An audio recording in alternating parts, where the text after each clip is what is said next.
도널드 트럼프 미국 대통령이 베냐민 네타냐후 이스라엘 총리의 정치적 미래가 자신의 손에 달렸다는 내용의 기사를 공유하며 압박에 나섰습니다. 트럼프 대통령은 현지 시간 20일 트루스 소셜에 네타냐후 총리의 재선 가능성을 다룬 기사를 올리고 경쟁자들을 거명했습니다. 앞서 이스라엘이 종전 양해각서 MOU 체결 전후 레바논을 공습하자 트럼프 대통령은 네타냐후 총리에게 욕설을 섞어가며 호통친 것으로 전해졌고 이란은 호르무즈 해협 개방을 전격 취소했습니다. 부패 혐의로 재판 중인 네타냐후 총리는 취임 후 최대 정치 위기에 몰린 상황입니다. 이란군이 현지 시간 20일 호르무즈 해협을 다시 봉쇄한다고 밝혔습니다. 미 이란의 종전 양해각서 발효로 18일 호르무즈 해협 통항이 재개된 지 불과 이틀 만입니다. 이란군을 통합지휘하는 하탐 아란비아 중앙군사본부는 성명을 통해 미국이 전쟁 종식에 관한 MOU 제1조를 이행하지 않았고 이스라엘 정권이 레바논 남부에서 철수를 미이행함에 따라 호르무즈 해협을 통항하는 선박에 대해 폐쇄를 선언한다고 발표했습니다. 또 본 조치는 첫 번째 단계의 대응이며 침략이 계속된다면 의무 이행을 강제하기 위해 다음 단계의 조치들을 계획해 실행할 것이라고 경고했습니다. 미국과 이란 간 종전 합의 이후에도 이스라엘군과 레바논의 친이란 무장정파 헤즈볼라 사이 무력 충돌이 다시 격화하고 있습니다. 이스라엘군은 현지 시간 19일 레바논 남부의 한 마을에서 헤즈볼라의 공격으로 전차대대장 1명과 병사 3명이 전사했다고 발표했습니다. 또 같은 마을에서 헤즈볼라의 자폭 드론 공격으로 특공부대 소속 예비역 장교 1명이 중상을 입었고 다른 예비역 부사관과 병사 등 4명도 경상을 입었다고 밝혔습니다. 이스라엘군도 레바논 남부 여러 곳의 헤즈볼라 시설에 맹렬한 폭격을 가했습니다. 레바논 국영통신사는 이스라엘군의 공습으로 최소 16명이 사망했다고 보도했습니다. 이런 가운데 이스라엘과 레바논 무장정파 헤즈볼라가 다시 휴전에 합의했습니다. 양측의 무력 충돌이 미국과 이란의 종전 후속 협상 일정에 영향을 미치자 미국이 중재에 나선 건데요. 위태로운 상황은 계속되고 있습니다. 윤석희 기자입니다. 미국과 이란의 후속 종전 협상에 걸림돌이던 이스라엘과 헤즈볼라 간 휴전이 일단 성사됐습니다. 미국과 이스라엘 고위 당국자들은 현지 시간 19일 오후 4시를 기해 양측 간 휴전이 발효됐다고 밝혔습니다. 예키엘 라이터 주미 이스라엘 대사는 즉각적인 휴전을 굳건히 약속했다며 모든 공세 작전을 중단했다고 밝혔습니다. 이스라엘과 헤즈볼라의 교전으로 이란과 체결한 종전 양해각서 이행이 불투명해지자 트럼프 대통령이 이스라엘에 휴전을 요구했다고 미국 언론들은 전했습니다. 트럼프 대통령은 이 과정에서 이스라엘 측에 진정하고 머리를 써야 한다고 말한 것으로 전해졌습니다.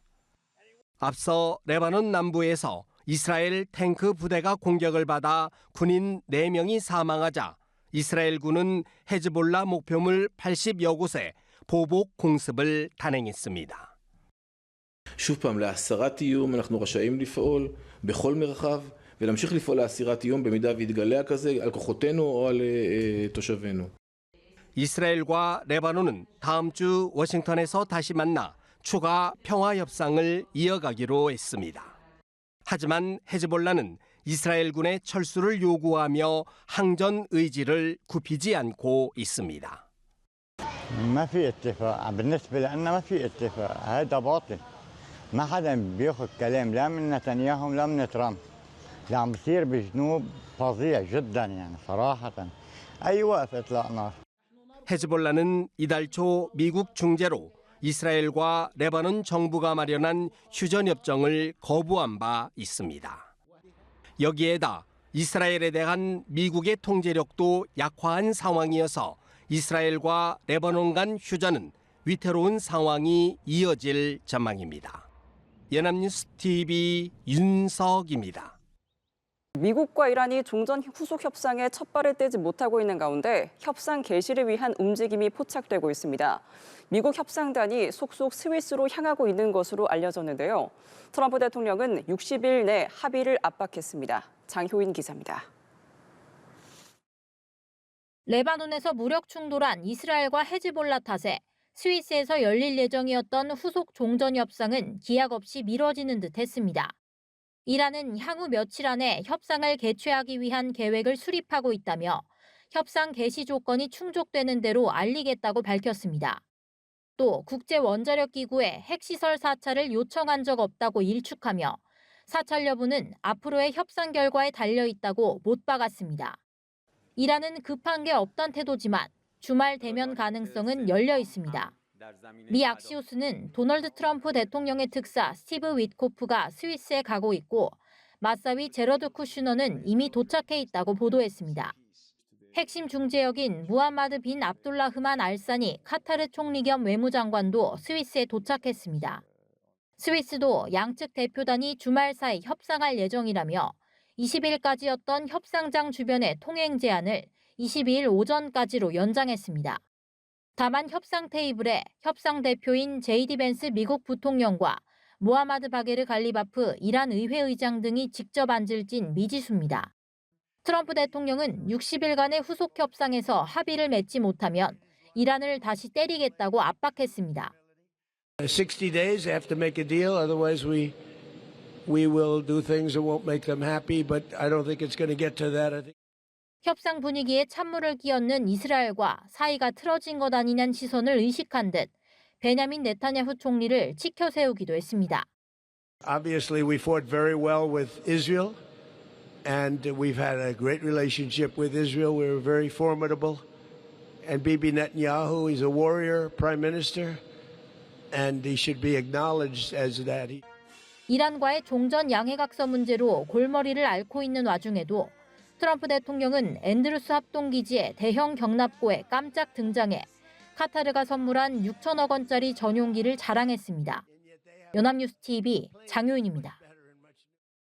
네, 미국과 이란의 종전 합의에 이스라엘에서는 볼멘 소리가 나오고 있습니다. 이스라엘이 내세웠던 전쟁 목표와는 상당한 거리가 있다는 것인데요. 네타냐후 총리가 정치적인 부담을 안게 됐다는 분석도 나옵니다. 신주원 PD입니다.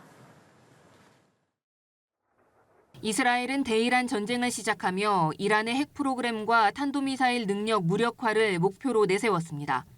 레바논 무장정파 헤즈볼라와 팔레스타인 무장정파 하마스 등 대리 세력에 대한 지원 중단도 목표 중 하나였습니다. Stop the dismantle the axis of terror that Iran has built. It's been smashed, but it's still there. It's trying to recover as Iran itself is trying to do. 하지만 미국과 이란의 종전 합의안에는 이 같은 내용이 담기지 않은 것으로 전해졌습니다. 지난 1년 동안 두 차례나 이란과 전쟁을 치른 이스라엘이 종전 협상에 직접 참여하지 못하고 결과를 수용해야 하는 처지에 놓이면서 이스라엘에선 불만이 터져나오고 있습니다. 이스라엘 유명 일간지 예디오트 아하로노트는 나쁜 합의라는 제목의 일면 머릿기사를 통해 종전안이 이스라엘의 이익을 해친다고 지적했습니다. 이번 합의가 이스라엘 안보에 직접적인 영향을 미칠 수 있음에도 불구하고 이스라엘이 협상 과정에서 영향력을 행사할 능력이 거의 없다고 꼬집었습니다. 정치권에서도 공개적인 비판이 나왔습니다. 우파 성향의 아비그도르 리베르만 전 국방장관은 이스라엘의 관점에서 보면 재앙이라고 평가했고 중도 성향 야당 지도자인 야이르 라피드 전 총리 역시 이스라엘 외교 안보 정책의 가장 충격적인 실패 중 하나가 될 것이라고 주장했습니다. 이스라엘 정부는 이번 합의가 이란에 대한 제재 완화로 이어질 경우 결과적으로 이란 체제가 더욱 안정될 수 있다는 점을 우려하는 것으로 전해졌습니다. 종전 이후 연립정부 내부 강경파와 야권의 공격이 예상되는 만큼 10월 총선을 앞두고 있는 네타냐후 총리는 정치적으로 더 큰 부담을 지게 될 것으로 보입니다. 연합뉴스TV 신주원입니다. 도널드 트럼프 미국 대통령이 네타냐후 이스라엘 총리에게 조심하지 않으면 혼자 남을 수 있다고 경고했습니다. 자신의 자제 요청에도 불구하고 레바논을 공격하면서 이란과의 종전 협상이 위태로워졌기 때문인데요. 네타냐후 총리는 일단 공습을 중단하기로 했습니다. 최진경 기자입니다. 이란과 이스라엘이 휴전 이후 처음으로 주고받던 포성을 하루 만에 멈추기로 했습니다. 트럼프 미국 대통령이 양측 모두의 공습을 중단하라고 촉구한 결과로 보입니다. 이란군은 트럼프 대통령의 발언이 나온 지 약 1시간 만에 이스라엘을 향한 공격을 멈추겠다고 선언했습니다. 신속한 결정에 이란이 군사와 외교 모드를 균형감 있게 조율하고 있다는 평가도 나왔습니다. 트럼프 대통령은 특히 네타냐후 이스라엘 총리에게 2차례나 직접 전화한 걸로 알려졌습니다. 비비라는 애칭으로 부르면서도 조심하지 않으면 혼자 남을 수 있다고 경고한 걸로 전해졌습니다. 이후 이스라엘도 이란 공습을 멈추겠다고 밝혔는데 이란이 공격을 재개하면 강력하게 대응하겠다는 경고도 덧붙였습니다. במידה שמשטר הטרור יעשה את הטעות ויחזור לתקוף אותנו, נגיב בעוצמה. 다만 레바논의 친이란 무장정파 헤즈볼라를 겨냥한 이스라엘의 공세는 이어질 전망입니다. 카츠 이스라엘 국방장관은 헤즈볼라가 이스라엘 북부를 치면 레바논 수도 베이루트에 반격을 가할 것이라고 예고했습니다. 트럼프 대통령이 월드컵 전 이란과 합의하려는 의지를 보이는 가운데 미군은 이란의 호르무즈 해협 봉쇄에 맞선 역봉쇄를 이어갔습니다. 현재까지 선박 7척을 무력화하고 134척을 돌려보낸 걸로 알려졌습니다. 미국의 요청 등으로 이스라엘과 이란의 교전이 멈추면서 한때 5%까지 치솟았던 국제유가는 1% 안팎으로 상승폭을 줄이면서 장을 마쳤습니다. 연합뉴스TV 최진경입니다.